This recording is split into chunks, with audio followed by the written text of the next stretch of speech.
Welcome to this episode of Hypnotist Exposition. Joining us tonight here is Heather Merrill from all the way from Raleigh, North Carolina. Yes. Thank you. How are you doing tonight? Wonderful. So, what did you do since the last time you came on my show? Well, I went back home, Okay. figured out my situation to fly out again to another area. Oh yeah, really? Why don't we talk about that? Okay. Well, last time I got to hypnotize you, and Right, then I was right. hypnotized by Bob Saviola, and I Right. was wondering. I was going to have more of an introduction Oh, okay. before we go into that, but let's go right into that. What are you thinking these days? What am I thinking? Right, about the flying out. What is the scenario? Just freedom. I enjoy it. I look forward to it. But let us know, for those of us who are not familiar with the scenario that you're going through, what are the kind of changes that you're looking at in your life? Well, I own Raleigh Hypnosis, and I've been recently looking into partnering up with Bob Saviola in Sioux Falls, Right. Hypnosis in South Dakota, and so flying between the two to see how they work, and then getting extensive training with McFall Publishing. So Okay. between training and speccing changes, business changes, just a lot of travel. Okay. What is the motivation behind moving or looking at South Dakota, aside from Bob's gorgeous good looks? It's the opportunity to travel and change what I do. I like things to change and to shake them up, and I've been in my clinic and I see 10 to 12 clients a day, so it's one after the other all day long in the same place, and it gets a little monotonous. And Robert offered me an opportunity to be able to travel and open many schools and just be a starter. So that would provide me the opportunity to do what I'm really good at, which is hypnosis, but also change my scenery pretty regularly, which is my personality type. It's very interesting. Is that a self-assessment, or do you find that assessment is imposed upon you? I don't know how I developed it, but I have had that itch to move and see things differently since I was a child. We all have our different things. Some people don't like change. They like to stay in their little niche, and that's where they're most comfortable. And some people are most comfortable when they're moving around and the scenery is changing. They like more risk. The freedom-based people and rules-based people and so forth.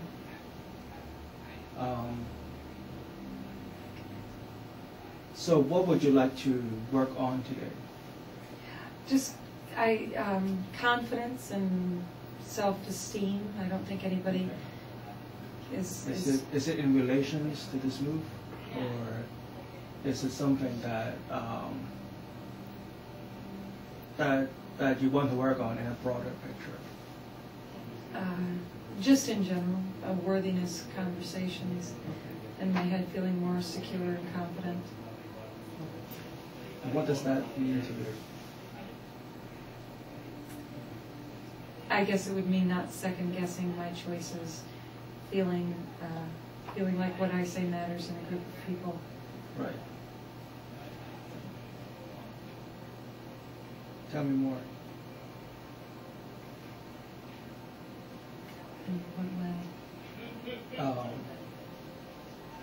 Well, you seem like an outgoing person. Mm-hmm. And Bob, who may or may not be here.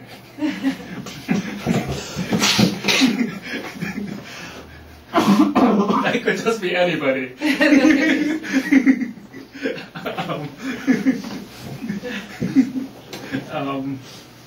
And if he is here, he would be agreeing with me right now that you are an outgoing person. Mm-hmm. You seems to be able to strike a conversation with a stranger and carry that conversation as if you know that person for a long, long time. That is I've actually known Heather for a number of years, and I'm a little bit surprised when you say that you find yourself experiencing a lack of confidence when you're talking in the group. Well, actually, performers and very ostentatious people tend to have low self-esteem. They're trying to prove something or prove their worth. They tend to be more flamboyant because they don't feel like who they are without flair is enough. So it's low self-esteem or low self-worth, lack of confidence can show up in a lot of different ways. People who are most arrogant, that brag about themselves, tend to have the lowest self-esteem in my experience because they're constantly trying to convince other people of what they don't believe exists in themselves.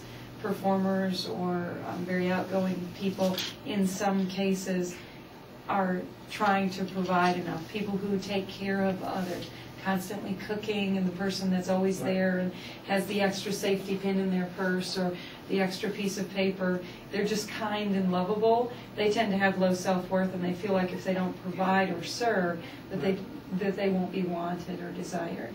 Do you find yourself sharing the same value as those people that you've just talked about?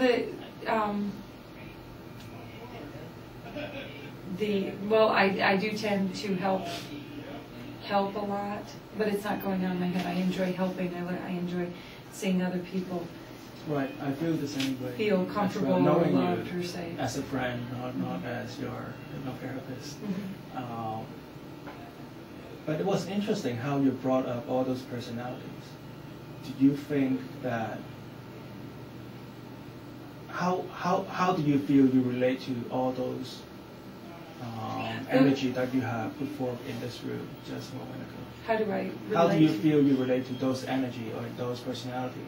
Those personalities are just the personalities that I've seen in my practice, that I've learned. Those are the ones that I've learned best how to deal with, because some people come off as very genuine when they're being ostentatious or faking, or they come off as irritating to say the least when they're braggarts. Right. They tend to be so easily abused when they are pleasers. Right. And so when people come in and it's adversely affecting their life, that's what I do, is help them. Right. My situation isn't really adversely affecting my life, but it does tend to hold me back. I don't go as far as I could in some situations just because I like to stay safe. Okay. Could you, without getting too personal, could you give us an example the most recent example of what you just talked about? My practice is quite successful, and I notice when I'm getting a lot of calls, when I get to the point where I should be expanding my practice, I get scared and I hold back, and I don't expand.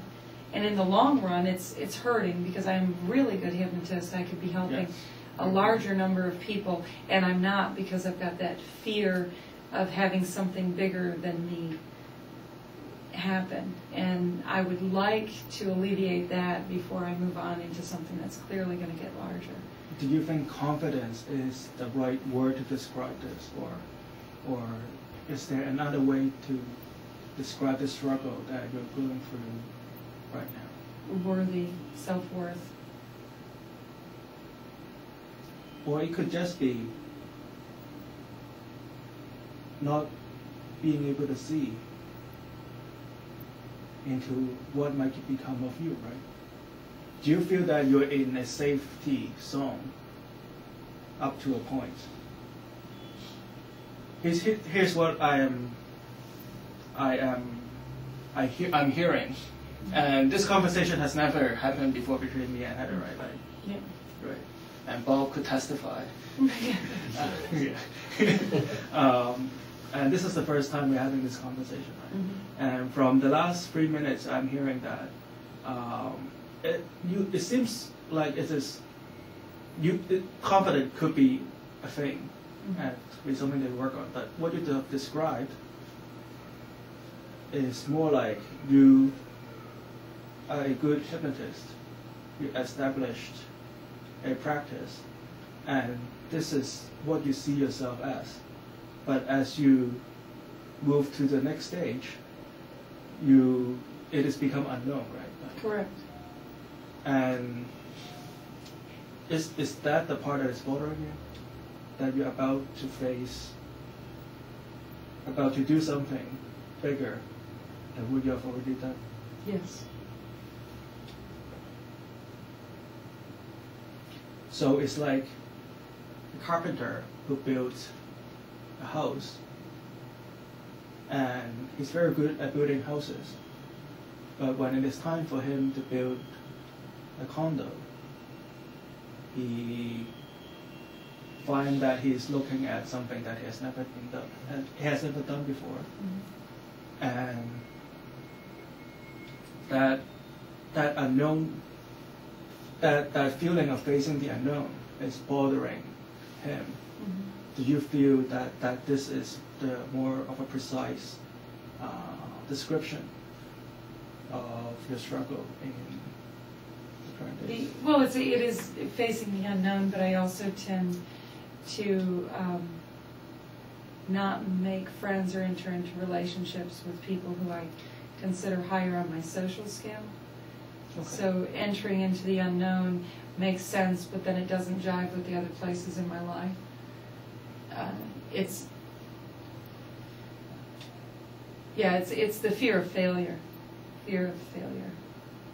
Right, I guess so too.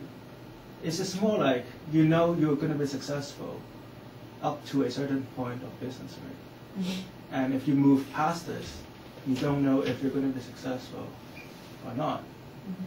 So you want to go to a different town and start over because you're so accustomed to knowing what exactly is going to happen when you start up a business, take it to success.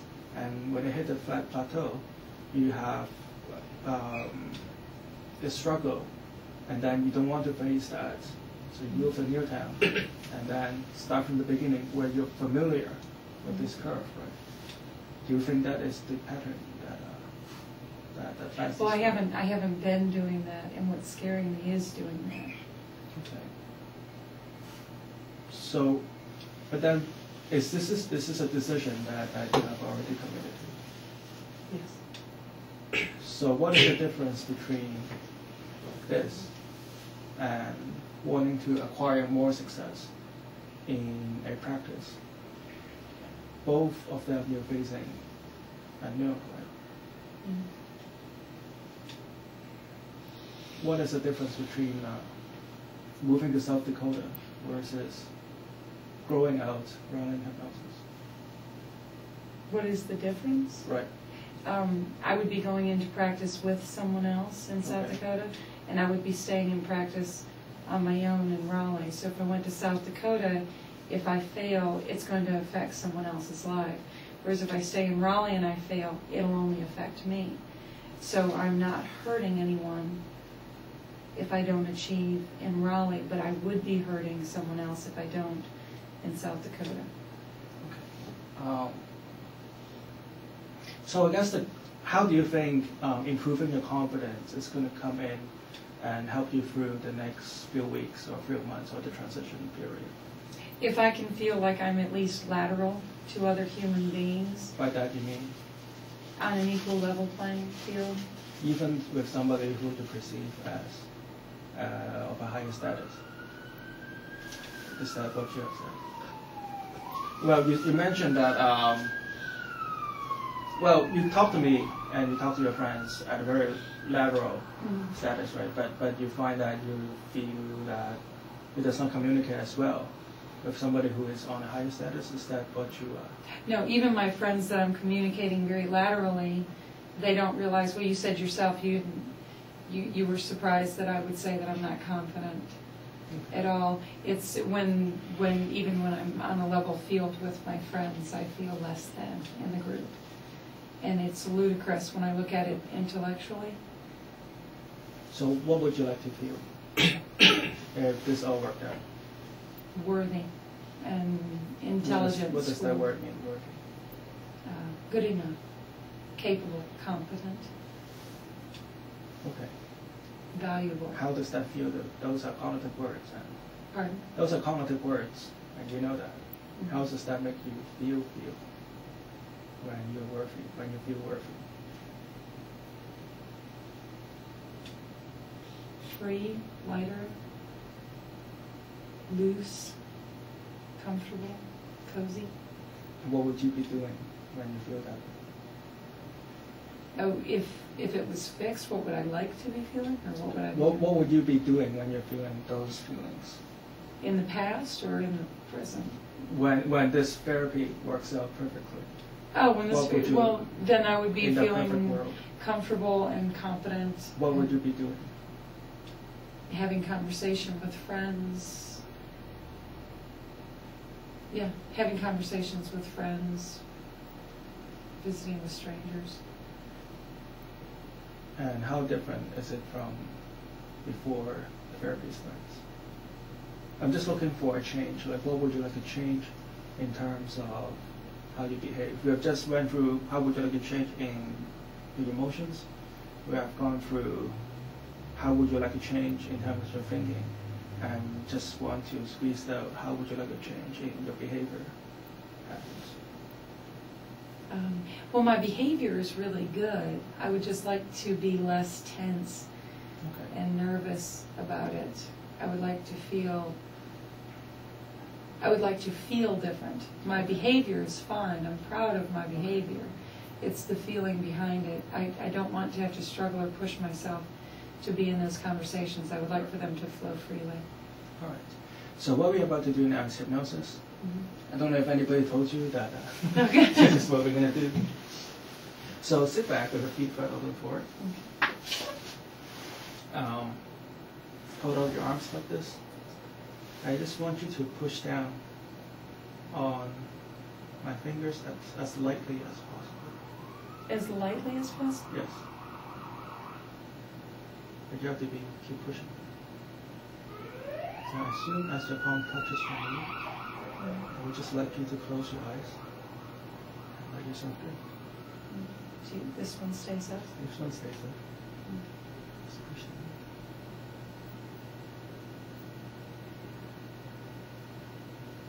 And focus your eyelid on this knuckle right here.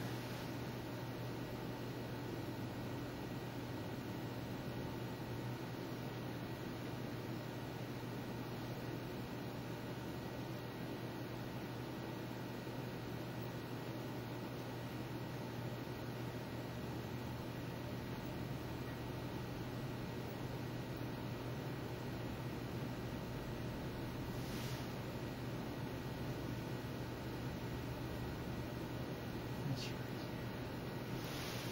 Just relax. Relax. Good.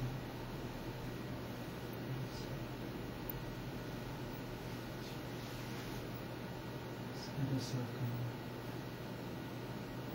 And drift.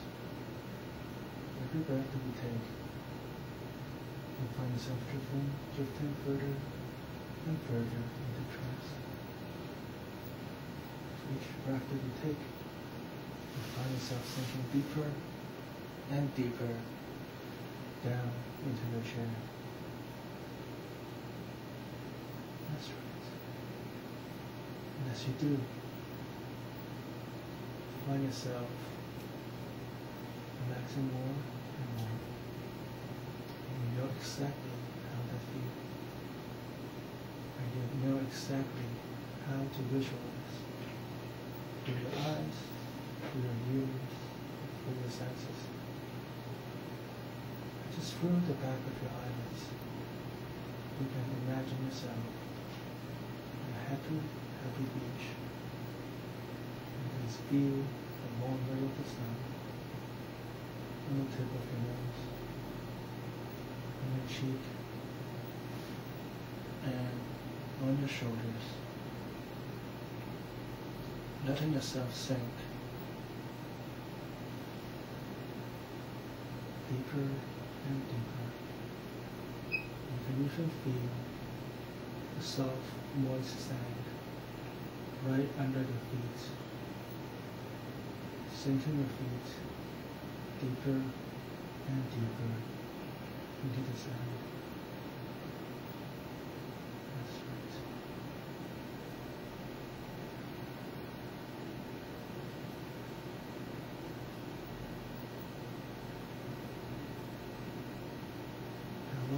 I'm going to count backwards from 3 to 1. As soon as I hit the number 1, I will let you to imagine a happy, delightful place. A place where everything is perfect. It could be a real place or a fantasy place.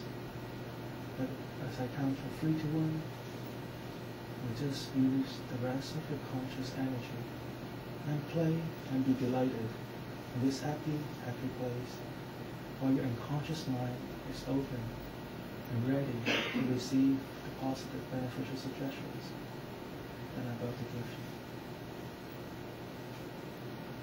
3, 2, 1. Just let yourself drift into this wonderful happy place. And let your unconscious mind to find all the negative energy that is holding up in your shoulders. Anything that people may have said to you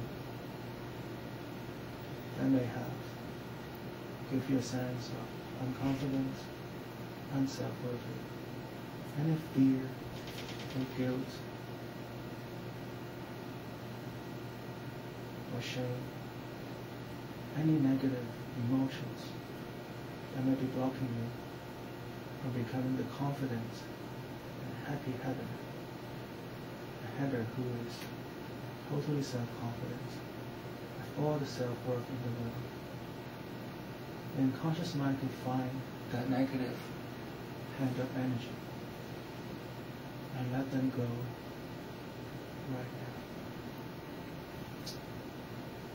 Find that in your nose, around your chin, your shoulders. That's right. Just let them go right now. And find it inside your bloodstream and in your lungs. Use your unconscious mind to cleanse out any negative energy in regarding to what you're talking about. Let them go right now. That's right.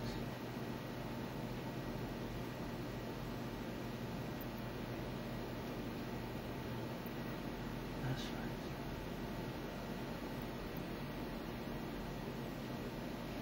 And if you're holding on to any fear of the unknown, if you're holding on to any fear that you ever have experienced in the past, you don't have to fully understand what this energy is, but it is in the past, and you do not need to hold on to the past anymore, and just let those energy go, and let it dissipate into the universe. They're no longer a part of you right now. That's right. And you can feel a warm ray